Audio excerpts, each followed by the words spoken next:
اور جنت میں داخل نہ کروائے تو وہ عقل مند نہیں ہو سکتا۔ اب یہ دیکھیے قرآن مجید میں آپ جب دیکھیں گے نا تو اللہ رب العالمین نے قرآن مجید میں عقل کے لیے بہت سارے الفاظ کو استعمال کیا ہے۔ اللہ تعالیٰ نے تقریباً آپ دیکھیں 49-50 مرتبہ اللہ تعالیٰ نے قرآن مجید میں کہا افلا تعقلون، تم لوگ عقل کیوں نہیں رکھتے؟ وَلَٰكِن لَّا قَوْمٍ لَّا يَعْلَمُونَ، وَلَٰكِن لَّا قَوْمٍ لَّا يُوقِنُونَ، کہ یہ لوگ عقل نہیں رکھتے، یہ لوگ سمجھ نہیں رکھتے، یہ لوگ سوچتے نہیں، سمجھتے نہیں۔ تو عزیز بھائیو یاد رکھو قرآن مجید میں اللہ تعالیٰ نے ابھارا ہے انسان کا دماغ لگانے پر، انسان کو سوچنے پر، غور و فکر کرنے پر ابھارا ہے۔ آپ دیکھیں احادیث میں بھی سنن ابن ماجہ کی روایت ہے، اللہ کے نبی صلی اللہ علیہ وسلم سے سوال کیا گیا، آپ صلی اللہ علیہ وسلم سے پوچھا گیا ای المؤمنین افضل، آپ صلی اللہ علیہ وسلم سے پوچھا گیا کہ سب سے افضل مومن کون ہے، سب سے افضل مومن کون ہے؟ آپ صلی اللہ علیہ وسلم نے فرمایا کہ احسنہم خلقا، سب سے افضل مومن وہ ہے جو تم میں سب سے اچھے اخلاق والا ہو، جس کا کردار، جس کے اخلاق سب سے اچھے ہیں، وہ سب سے اچھا مومن ہے۔ پھر آپ صلی اللہ علیہ وسلم سے پوچھا گیا ای المؤمنین اکیس، ای المؤمنین اکیس، اکیس کا معنی ہوتا ہے عربی میں عقل مند، کہ سب سے عقل مند انسان کون ہے؟ اللہ کے نبی سے پوچھا گیا کہ سب سے عقل مند انسان کون ہے؟ اللہ کے نبی نے کیا صفت بتائی؟ آپ نے نہیں کہا کہ جو ہے بلڈنگ بنا لیا ہو، بنگلے بنا لیا ہو، گھر خرید لیا ہو، جائیداد خرید لیا ہو، غریب سے امیر ہو گیا ہو تو عقل مند ہے، نہیں۔ آپ صلی اللہ علیہ وسلم نے فرمایا کہ اکثرهم للموت ذکرا، اکثرهم للموت ذکرا واستعدادا لما بعده استعدادا۔ آپ صلی اللہ علیہ وسلم نے فرمایا کہ سب سے عقل مند مومن وہ ہے کہ جو موت کو کثرت سے یاد کرنے والا ہو، موت کو کثرت سے یاد کرنے والا ہو، اور موت کے بعد کے جو مراحل ہے نا اس کی تیاری کرنے والا ہو، قبر کے سوالات کی تیاری کرنے والا ہو، وہاں کے تعلق سے سوچنے والا ہو، اور موت کو کثرت سے یاد کرنے والا ہو۔ کیوں موت کو کثرت سے یاد کرنا چاہیے؟ کیونکہ موت لذات کو توڑتی ہے نا، لذات کو اکثر الذکر ہادم اللذات یعنی الموت۔ آپ صلی اللہ علیہ وسلم نے فرمایا کہ کثرت سے یاد کرو لذتوں کو توڑنے والی چیز کو۔ لذتوں کو توڑنے والی چیز کیا ہے؟ موت ہے۔ انسان دنیا میں مال کما رہا ہے، خوب مال کما رہا ہے، اس کو دھوکہ دے رہا ہے، اس کو دھوکہ دے رہا ہے، سوچ رہا ہے یہ کر رہا ہے، فلاں کر رہا ہے، فلاں کر رہا ہے۔ یاد رکھو جب ایک انسان، میں اور آپ جب مسلمان ہے نا، اور ایک مسلمان جب اپنی موت کو یاد کرتا ہے نا، وہ یہ سمجھتا ہے کہ مجھے ایک دن مرنا ہے، اللہ رب العالمین کے پاس جا کر کے ایک ایک روپیے کا حساب دینا ہے۔ گرچہ اگر میں یہاں پر دنیا میں تھوڑا سا مال چوری کر کے میں دنیا میں لوگوں کی نظروں سے بچ جاؤں گا، لیکن میرا رب تو مجھے دیکھ رہا ہے، وہ یہ بات جانتا ہے۔ لہذا جو انسان موت کو کثرت سے یاد کرتا ہو نا، وہ انسان کبھی بھی برائی نہیں کرتا۔ آپ صلی اللہ علیہ وسلم نے فرمایا یہ سب سے عقل مند انسان ہے کہ جو موت کو کثرت سے یاد کرنے والا ہو اور اس کے بعد کی تیاری کرنے والا ہو، اس کے بعد کے مراحل کی فکر کرنے والا ہو، لہذا وہ انسان سب سے جو ہے عقل مند ہے۔ اللہ کے نبی نے فرمایا اولئک الاقیاس، یہی سب سے عقل مند لوگ ہیں، یہی سب سے صحیح لوگ ہیں۔ آج ہمارے ہاں عقل مند کا معیار بہت غلط ہو گیا ہے۔ میں آپ کو بتاؤں، دیکھیے عقل مندی کو نا، جو عقل مند اور ہوشیار لوگ ہوتے تھے نا، صحابہ کرام ان کو کیسے استعمال کرتے تھے۔ آج ہمارے یہاں کیا ہوتا ہے، مدارس کا معاملہ یہ ہے نا ہمارے یہاں کہ ہمارے گھر میں یا محلے میں کوئی لڑکا بہت مستی کر رہا ہے، بہت پریشان کر رہا ہے، اسکول میں نہیں چل پا رہا، کہیں بھی نہیں چل پا رہا، لے جا کر کے اسے مدرسے میں ڈال دو۔ کیا کرتے ہیں؟ اسے مدرسے میں ڈال دو۔ یہ مشہور ہو گیا ہے، لوگ اس طرح سے سوچتے ہیں اور کرنے کی کوشش کرتے ہیں۔ آپ دیکھیں کہ سلف عقل مند لوگوں کے عقل کو کیسے استعمال کرتے تھے۔ صحیح بخاری کی حدیث ہے، حضرت انس رضی اللہ تعالیٰ عنہ بیان کرتے ہیں، اللہ کے نبی صلی اللہ علیہ وسلم جب مدینہ تشریف لائے، مکہ سے آپ صلی اللہ علیہ وسلم ہجرت کر کے مدینہ آئے، تو آپ صلی اللہ علیہ وسلم کی خدمت کے لیے کوئی موجود نہیں تھا۔ تو حضرت انس رضی اللہ تعالیٰ عنہ کہتے ہیں کہ حضرت طلحہ رضی اللہ تعالیٰ عنہ نے میرا ہاتھ پکڑا اور مجھے لے جا کر کے اللہ کے نبی کے پاس پیش کیا، اور اللہ کے نبی صلی اللہ علیہ وسلم سے کہا یا رسول اللہ ان انسا غلاما کیس، اللہ کے نبی صلی اللہ علیہ وسلم یہ بچہ انس یہ بہت عقل مند بچہ ہے، یہ بہت ہوشیار بچہ ہے، فلیخدمک، اللہ کے نبی یہ آپ کی خدمت کرے گا، یہ آپ کی خدمت کرے گا۔ سوچئے عقل مندی کا سب سے زیادہ یعنی سب سے اچھا استعمال جو کتاب و سنت کے لیے ہو رہا ہے، اللہ کے دین کے لیے ہو رہا ہے، اس سے اچھا استعمال کیا ہو سکتا ہے۔ اور امام بخاری رحمہ اللہ نے اسی روایت کو اپنی ایک الادب المفرد میں نقل کیا ہے، صحیح روایت ہے وہ بھی الادب المفرد کی، امام بخاری ہی کی کتاب ہوگی، امام بخاری نے اس کو نقل کیا، اس میں ایک لفظ کا اضافہ ہے، کیا ہے؟ کیس لبیب، لبیب لب اصل میں کہتے ہیں نا ہر چیز کا مغز، اور یہ لفظ بتاتا ہے کہ حضرت انس رضی اللہ تعالیٰ عنہ اپنے علاقے کے سب سے ہوشیار بچے تھے، سب سے عقل مند بچے تھے۔ یعنی ایک تو عقل مند تھے ہی، ساتھ ہی ساتھ صرف ایسے نہیں کہ ٹھیک ہے، لیکن وہ سب سے زیادہ لبیب اصل میں یہ بتا رہا ہے کہ اللہ حضرت انس پورے علاقے کے سب سے عقل مند بچے تھے. اور آپ دیکھیے روایت حدیث میں حضرت انس رضی اللہ تعالیٰ عنہ کا کتنا بڑا حصہ ہے، کتنا بڑا حصہ ہے حضرت انس کا روایت حدیث میں. اللہ کے نبی کی جو احادیث ہم روایت کرتے ہیں، ہم بیان کرتے ہیں، اس میں حضرت انس کا کتنا بڑا حصہ ہے. حضرت انس کہتے ہیں کہ اللہ حضرت طلحہ رضی اللہ تعالیٰ عنہ نے میرا ہاتھ پکڑا، اللہ کے نبی صلی اللہ علیہ وسلم کے پاس لے جا کر کے پیش کیا، کہا اللہ کے نبی ان انس غلام کیس، کہ اللہ کے نبی صلی اللہ علیہ وسلم جو ہے یہ انس بچہ ہے اور عقل مند ہے، عقل مند ہے، بہت ہوشیار ہے، فلیخدم کا، اللہ کے نبی آپ کی خدمت کرے گا. تو عزیز بھائیوں، سلف اس طرح سے عقل مندی کا استعمال کرتے تھے، اس طرح سے عقل کو استعمال کرتے تھے کہ خیر کے لیے استعمال کی جائے، اچھائی کے لیے، اللہ کے دین کے لیے استعمال کی جائے، ہاں، اور جو ہے اللہ کے نبی کی خدمت کے لیے استعمال کی جائے، کتاب و سنت کی خدمت کے لیے استعمال کی جائے. لہذا ہمیشہ یاد رکھیے کہ عقل مند، سب سے عقل مند انسان وہ ہے نا جو ہے اپنے آپ کو جہنم سے بچا لے اور جنت میں داخل کر دے. اس لیے نا کہ کل قیامت کے دن جہنم میں جانے والے لوگ یہی کہیں گے، وَقَالُوا لَوْ كُنَّا نَسْمَعُ أَوْ نَعْقِلُ مَا كُنَّا فِي أَصْحَابِ السَّعِيرِ، کہ اگر ہم سنتے، ہم عقل رکھے ہوتے تو آج ہم جہنمیوں میں سے نہیں ہوتے. تو عزیز بھائیوں، بہت ضروری ہے کہ ہم اس کی اہمیت کو سمجھیں کہ ہمارے دلوں کی ہماری زندگیوں میں کیا اہمیت ہے، ہماری عقل کی ہماری زندگیوں میں کیا اہمیت ہے. دیکھیے کیسا ہے نا، عقل مند انسان جو عقل سے سوچتا ہے اور شرعی اعتبار سے وہ سوچتا ہے نا، تو وہ جذباتی نہیں ہوتا. آج دیکھیے ہمارے یہاں جو ماحول چل رہا ہے، آج ہم دیکھ رہے ہیں کہ کس طرح سے فلسطین کے کیا حالات ہیں، سیریا کے کیا حالات ہیں. ہاں، سیریا فلسطین کے ساتھ کیا کر رہا ہے،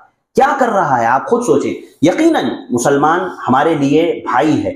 ہاں، اللہ کے نبی صلی اللہ علیہ وسلم نے فرمایا کہ مسلمان ایک جسم کے مانند ہے، اگر اس کے ایک حصے کو تکلیف ہوتی ہے تو جسم پورا درد جو ہے پورا جسم محسوس کرتا ہے. یقیناً کچھ لوگوں کی شرارتوں کی وجہ سے، کچھ لوگوں کی برائیوں کی وجہ سے آج جو ہے مظلوم مسلمانوں کو تکلیف ہو رہی ہے.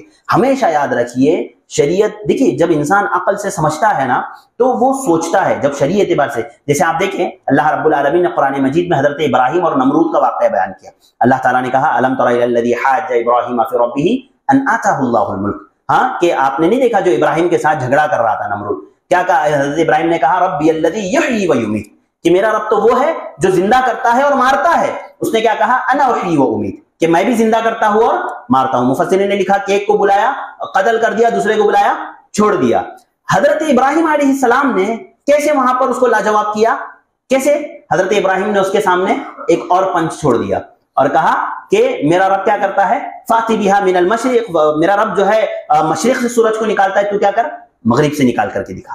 کیا ہو گیا؟ وہ حیران ہو گیا. حیران، جب انسان دین کے لیے عقل کو استعمال کرتا ہے نا، اللہ رب العالمین اس کو حاضر جواب بناتا ہے، حاضر جواب بناتا ہے. اس کی عقل کو اللہ رب العالمین پروان چڑھاتا ہے. اللہ تعالیٰ نے خود کہا فبہت الذی کفر، وہ حیران ہو گئے، ششدر ہو گیا، اس کو جواب نہیں بنا اس کے پاس. کہاں سے نکالے گا؟ موت اور حیات کا تو جواب اس نے دے دیا، لیکن سورج کو کہاں سے وہ مغرب سے نکال کر کے دکھائے گا؟ تو جب انسان عقل کو اللہ کے دین کے لیے لگاتا ہے نا، عقل کو کتاب و سنت کے لیے استعمال کرتا ہے، تو اللہ رب العالمین اس کی عقل کو بڑھاتا ہے، اس کی عقل کو تقویت پہنچاتا ہے. آپ دیکھیں اہل علم نے یہ بات، آج ہمارے یہاں نوجوان جذبات میں آ جاتے ہیں. ہاں، عقل مندی وہ یہ سمجھتے ہیں کہ ہم یہ کہیں کہ بھئی ہم فلسطین کے ساتھ ہو جائیں گے، ہم اس کے خلاف کریں گے. یاد رکھیے عقل مندی یہ نہیں، یہ بالکل عقل مندی نہیں ہے. آپ دنیا کے کسی بھی صحیح عقل مند اور دین کی تعلیم حاصل کیے ہوئے عالم سے آپ پوچھیں کہ ایک ایسی جنگ جس میں یہ پتا ہے کہ مسلمانوں کا بہت بڑا نقصان ہوگا، مسلمانوں کو فتح حاصل نہیں ہوگی، ایسی جنگ میں مسلمانوں کو جھونکنے کا کیا حکم ہے؟ مسلمانوں کو جھونکنے کا کیا حکم ہے؟ وہ بیک زبان کہے گا کہ یہ حرام ہے، یہ حرام ہے. جب آپ کو پتا ہے کہ آپ جیت نہیں سکتے ہو، آپ کو پتا ہے کہ آپ مسلمانوں کو بڑا نقصان پہنچاؤ گے، وہ ایسی جنگ میں مسلمانوں کو ڈھکیلنا یہ حرام ہے، بالکل ناجائز ہے. لہذا جو یہ جائز کہے گا نا، آپ سمجھ لیجئے کہ یہ غلط شخص ہے، یہ غلط آدمی ہے، کیونکہ یہ شریعت ہمیں یہ نہیں سکھاتی. اللہ کے نبی صلی اللہ علیہ وسلم کتنے سال رہے مکہ میں؟ 10 سال. آپ صلی اللہ علیہ وسلم کو کتنی تکالیف دی؟ اللہ کے نبی صلی اللہ علیہ وسلم کئی سال مکہ میں رہے نا، کتنا آپ صلی اللہ علیہ وسلم کو تکلیفیں دی گئی، پریشان کیا گیا. 13 سال آپ صلی اللہ علیہ وسلم نے گزارا. ہاں، 13 سال مکہ میں آپ صلی اللہ علیہ وسلم نے گزارا. کتنی آپ کو تکلیفیں دی گئی، پریشان کیا گیا. کتنی مرتبہ اللہ کے نبی صلی اللہ علیہ وسلم نے جنگ کی، کتنی مرتبہ جھگڑے کیے. آپ خود سوچیں نا. یہ دیکھیے جب انسان شریعت کے لیے اپنی عقل کو وقف کرتا ہے، اللہ رب العالمین اس کی عقل کو تقویت دیتا ہے. آپ قرآن مجید میں دیکھیں، اللہ تعالیٰ نے قرآن مجید میں بار بار اس بات کی طرف اشارہ کیا، افلا یتدبرون القرآن، ام علی قلوب اقفالها, تم لوگ قرآن مجید میں غور و فکر کیوں نہیں کرتے؟ ہاں, کیا تمہارے دلوں پر تالے لگے ہوئے ہیں؟ آج ہمارا وہ مسلمان جو فلسطین جا کر کے جنگ کرنے کی بات کرتا ہے, وہ فجر کی نماز کے لیے نہیں آ پاتا, فجر کی نماز کے لیے نہیں آ پاتا. مجھے بتائیے عقل مندی ہے وہ عبادت وہ پورے سال میں قرآن مجید کی تلاوت کبھی کرتا ہوگا؟ آپ خود اس سے دیکھیے, آپ خود اس سے پوچھئے کتنی مرتبہ کرتا ہے. قرآن مجید کی تلاوت نہ کرتا ہو, نمازوں کی پابندی نہ کرتا ہو, اور وہ اتنی بڑی بڑی باتیں کرتا ہے. قرآن مجید میں اللہ رب العالمین نے بارہا اس بات کی طرف ابھارا ہے, افلا یتدبرون القرآن ام علی قلوب اقفالها, قرآن مجید میں غور و فکر کیوں نہیں کرتے؟ کیا تمہارے دلوں پر تالے لگے ہوئے ہیں؟ آپ خود سوچیں, آپ خود اندازہ لگائیں, میں نے اور آپ نے قرآن مجید میں کتنی مرتبہ غور کیا ہے, کتنی مرتبہ ہم نے دماغ سے سوچا ہے. ہمارے یہاں نا دو, ایک کیسا ہے نا, ہر امت میں ایک طرف جو ہے کچھ لوگ افراد سے کام لیتے ہیں, کچھ لوگ تفرید سے کام لیتے ہیں. ایک بہت زیادہ ایکسٹریم لیول پہ کہتے ہیں کہ بھائی قرآن مجید میں غور و فکر کرنا ہی نہیں ہے, دماغ لڑانا ہی نہیں ہے. اگر کوئی قرآن مجید میں دماغ لڑائے گا, یہ بہت گہرا کنواں ہے, اس کے اندر گر جائے گا. ہاں, اور ایک کیا کہتا ہے کہ دماغ ہی سب کچھ ہے. سمجھ رہے ہیں آپ بات؟ ایک گروہ وہ ہے جو یہ کہتا ہے کہ قرآن مجید میں دماغ کا عمل دخل ہی نہیں ہے, دماغ لڑانا ہی نہیں ہے قرآن مجید میں, سوچنا ہی نہیں ہے کچھ بھی. اور ایک کیا کہتا ہے کہ عقل ہی سب کچھ ہے, جو چیز عقل کے اوپر آ گئی, اگر عقل کے خلاف آ گئی تو نہیں. دیکھیے میں آپ کو بتاتا ہوں, یاد رکھیے قرآن مجید میں غور و فکر کرنے کا, عقل لڑانے کا حکم دیا گیا ہے, لیکن اس کو شریعت کے ماتحت رکھتے ہوئے. ایسا بھی نہیں کہ ایک آدمی قرآن میں عقل لڑائی ہی نہ ہو اور یہ بولے کہ نہیں قرآن میں سوچنا ہی نہیں ہے بس. اور دوسرا ایسا بھی نہیں کہ یہ کہتے کہ نہیں عقل ہی سب کچھ ہے, جو بات عقل کے خلاف آ گئی وہ رد, وہ چھوڑ دیں گے. ہم فرشتے ہماری عقل میں نہیں آتے, اسی لیے ہم فرشتوں کا انکار کر دیں گے. ہاں, جنات ہماری عقل میں نہیں آتے, اس لیے ہم جنات کا انکار کر دیں گے. آخرت تقدیر ہماری عقل میں نہیں آتی, اس لیے ہم تقدیر کا انکار کر دیں گے. ایسا نہیں ہے شریعت میں. یاد رکھیے عقل استعمال کرنا ہے, لیکن شریعت کے تابع رہتے ہوئے. کیوں اس کی وجہ میں آپ کو بتاتا ہوں. کیونکہ دیکھیے عقل, انسانی عقل نہ غلطی کر سکتی ہے, انسانی عقل غلطی کر سکتی ہے, لیکن شریعت کبھی غلطی نہیں کر سکتی. اس کی مثال میں آپ کو دیتا ہوں. اللہ کے نبی صلی اللہ علیہ وسلم پر اللہ رب العالمین نے قرآن مجید کی آیت نازل فرمائی, کلوا واشربوا حتی یتبین لکم الخیط الابیض من الخیط الاسود من الفجر, کہ کھاؤ اور پیو یہاں تک کہ سفید دھاگا کالے دھاگے سے مل جائے. ایک صحابی رسول نے, صحیح روایت, ایک صحابی رسول نے اپنے تکیے کے نیچے دو دھاگے رکھ لیے, ایک کالا دھاگا اور ایک سفید دھاگا, اور صبح اٹھ کر کے دیکھا تو دونوں ملے نہیں. اللہ کے نبی صلی اللہ علیہ وسلم کے پاس جا کر کے کہنے لگے, اللہ کے نبی, اللہ تعالیٰ نے تو کہا کہ کالا دھاگا سفید دھاگے سے مل جائے اور اس وقت تک کھاؤ پیو. اب میں دیکھا تو صبح میں کالا دھاگا سفید دھاگے سے نہیں ملا. اللہ کے نبی صلی اللہ علیہ وسلم نے کہا کہ یہاں پر کالے دھاگے سے مراد رات کی تاریکی اور صبح کے سفید دھاگے سے مراد صبح کی سفیدی ہے. لہذا عقل نے غلطی کی, شریعت نے اس کی اصلاح کی. اسی طرح آپ ایک اور مثال دیکھیں, اللہ رب العالمین نے قرآن مجید میں آیت نازل فرمائی, الذین آمنوا ولم یلبسوا ایمانہم بظلم اولئک لہم الامن وہم مہتدون, کہ وہ لوگ جنہوں نے اپنے ایمان کے ساتھ ظلم کو نہیں ملایا تو وہ لوگ ہدایت یافتہ ہے اور ایسے لوگوں کے لیے امن ہے. اب ظلم کسے کہتے ہیں؟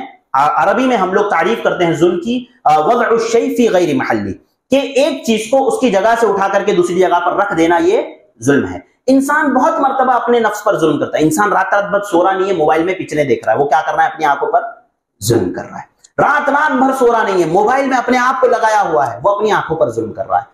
ہاں, انسان اپنے پیروں کے ذریعے سے غلط چیز کی طرف چل کر کے جا رہا ہے, وہ کیا کر رہا ہے؟ اپنے پیروں پر ظلم کر رہا ہے. لہذا انسان بہت طرح سے ظلم کر سکتا ہے. لہذا صحابہ اکرام پریشان ہو گئے, ڈر گئے کہ اللہ کے نبی صلی اللہ علیہ وسلم اپنے ظلم اور آ کر کے سوال کرنے لگے, اینا لم یظلم نفسہ, اللہ کے نبی صلی اللہ علیہ وسلم کون ہے جو اپنے نفس پر ظلم نہ کرتا ہو, کون ہے جو اپنے نفس پر ظلم نہ کرتا ہو؟ کیونکہ ظلم سے انہوں نے عام معنی سمجھ لیا تھا, عام معنی مراد لے لیا تھا. اللہ کے نبی صلی اللہ علیہ وسلم نے کہا کہ یہاں پر وہ ظلم مراد نہیں ہے, بلکہ تم نے لقمان علیہ السلام کا قول نہیں سنا جو انہوں نے اپنے بیٹے کو نصیحت کرتے ہوئے فرمایا تھا, یا بنی لا تشرک باللہ ان الشرک لظلم عظیم, اے میرے بیٹے اللہ کے ساتھ شرک نہ کرنا, اس لیے کہ شرک سب سے بڑا ظلم ہے. یہاں پر مراد شرک ہے. لہذا جو ایمان لایا اور ایمان کے ساتھ شرک کو نہیں ملایا, تو ایسی صورت میں اللہ رب العالمین نے کہا کہ ایسے ہی لوگوں کے لیے امن ہے اور ایسے ہی لوگوں کے لیے ہدایت. یہاں پر دیکھیے میں تھوڑا سا موضوع سے ہٹ کے ایک بات آپ کو بتاؤں کہ یہ امن میں رہنا نا, یہ ایک اللہ رب العالمین کی بہت بڑی نعمت ہے. آج میں اور آپ جس طرح سے امن میں ہیں, گرچہ اکا دکا حادثات معاملات ہوتے رہتے ہیں, اور یہ دنیا کا رول ہے, معمول ہے. آپ نبوی زمانے سے اٹھا لے, دور نبوی سے اٹھا لے, آج تک آپ دیکھیں کہ مسلمانوں کے خلاف کا سازشیں نہیں ہوئی, مسلمانوں کو کیا تکلیفیں نہیں دی گئی, پریشان نہیں کیا گیا, یہ ہر دور کی صورت رہی ہے. لہذا یہاں پر پھر بھی ہم امن میں ہیں، اور امن اللہ رب العالمین کی ایک بہت بڑی نعمت ہے۔ اسی لیے اللہ حضرت ابراہیم علیہ السلام نے جو دعا کی تھی کعبۃ اللہ کے لیے، کیا دعا کی تھی؟ رب اجعل ھذا البلد آمنا، اے اللہ رب العالمین تو اس شہر کو امن والا شہر بنا، کیونکہ انسان اگر امن میں نہ ہونا تو اس کو آپ دنیا بھر کی نعمتیں دے لو، اس کو آپ دنیا بھر کی نعمتیں دے لو، ان نعمتوں سے وہ فائدہ نہیں اٹھا سکتے۔ آپ فلسطین لے لیجیے، آج ہمارے سامنے مثال ہے، وہاں پر اللہ رب العالمین کتنی ہی نعمتیں کسی کو کیوں نہ ملی ہو، کیا وہ فائدہ اٹھا پا رہا ہے ان نعمتوں سے؟ بالکل نہیں اٹھا پا رہا۔ لہٰذا یہ امن ایک اللہ رب العالمین کی بہت عظیم نعمت ہے۔ عزیز بھائیوں دوستوں، اس کی قدر مجھے اور آپ کو کرنا چاہیے۔ لہذا یہ ایک اللہ رب العالمین کی عظیم نعمت ہے۔ تو اللہ رب العالمین نے جو یہاں پر ظلم سے مراد بیان کیا تھا، کیا تھا وہ؟ شرک۔ عقل نے غلطی کی تو شریعت نے اس کی اصلاح کی۔ اسی لیے ہم کہتے ہیں کہ شریعت، یہ عقل جو ہے شریعت کے تابع ہے، عقل شریعت کے تابع ہے، شریعت عقل کے تابع نہیں۔ حضرت علی رضی اللہ تعالیٰ عنہ کا وہ مشہور قول کیا ہے؟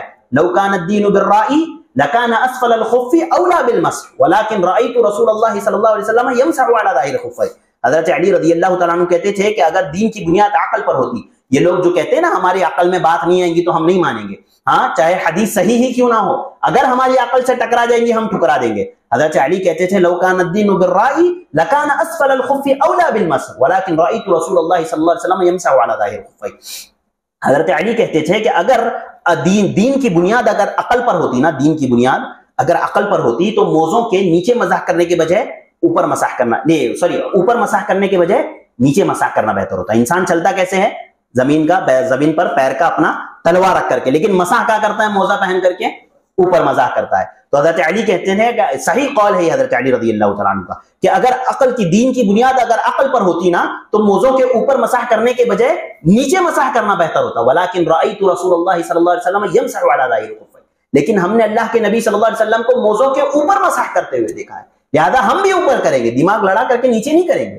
تو عزیز بھائیوں یاد رکھو، عقل دین میں عقل کو دخل ہے، عقل کا دین میں دخل ہے، لیکن اتنا ہی ہے جتنی شریعت نے اجازت دی ہے، اس سے زیادہ نہیں، اس سے زیادہ نہیں۔ لہذا میں اور آپ قرآن مجید کو پڑھنے میں، اس کو سمجھنے میں اپنی عقل لگائے، اپنی عقل دوڑائے۔